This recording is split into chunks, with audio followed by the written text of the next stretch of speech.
আসসালামু আলাইকুম সবাই। আজকে আমি আপনাদেরকে দেখাবো কলকাতার একটি ঐতিহাসিক নিদর্শন, সেটি হচ্ছে ভিক্টোরিয়া মেমোরিয়াল। তো আমি ট্যাক্সিতে করে চলে যাচ্ছি আর এভাবেই চলেও এলাম। আর এটা হচ্ছে ঐতিহাসিক হলো ট্যাক্সি, এটাতে করে অবশ্য আমি এসেছি। And here is our Victoria Memorial. অনেক সুন্দর, বাহির থেকে এত সুন্দর, জানি না ভেতর থেকে কত সুন্দর হবে। তো এভাবে চলে এলাম। আচ্ছা, একটু তথ্য দিয়ে রাখি, এখানে কিন্তু সোমবারে বন্ধ থাকে এবং সারভুক্ত মানুষের জন্য টিকিট 100 টাকা করে, আর ফরেনদের জন্য 200 টাকা, ওদের জন্য 30 টাকা। আর চারপাশে কিন্তু শুধু সবুজ আর সবুজ গাছপালা, সুন্দর বাগান এবং ফুলও আছে। হয়তো শীতের দিনে অনেক বেশি ফুল থাকে এখানে, তারপরেও গরমেও ফুল ছিল। ভীষণ গরম ছিল বাহিরে, তবে এই সবুজ প্রকৃতি দেখে আমার ভালো লাগছিল। আর এই যে আমাদের বিখ্যাত রানী ভিক্টোরিয়া, ওনার ভাস্কর্য এটা।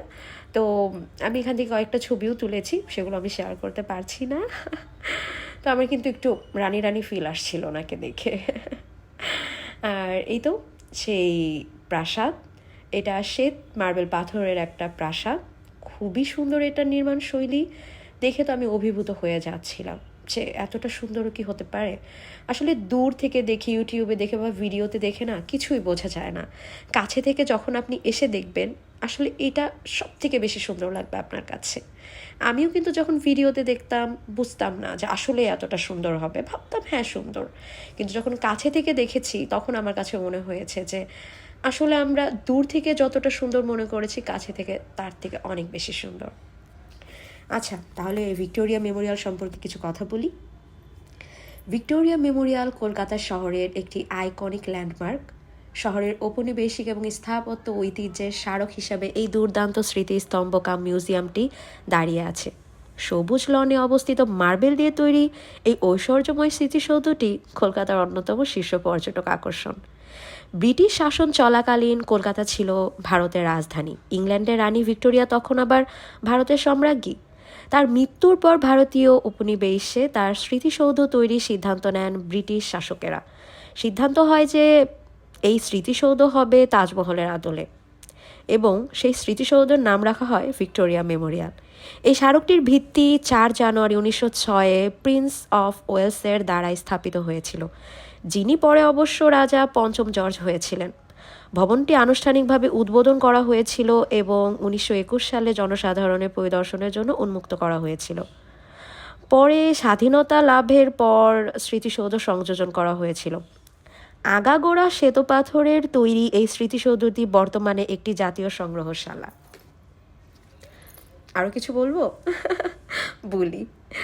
ভবনটি নির্মাণের জন্য ব্যবহৃত মার্বেলগুলো রাজস্থানের একই মাকরানা কোয়ারি থেকে এসেছে, যা তাজমহল নির্মাণের জন্য ব্যবহৃত হয়েছিল, এবং কোণার গম্বুজগুলি ক্ষীণভাবে মোগল শৈলীর।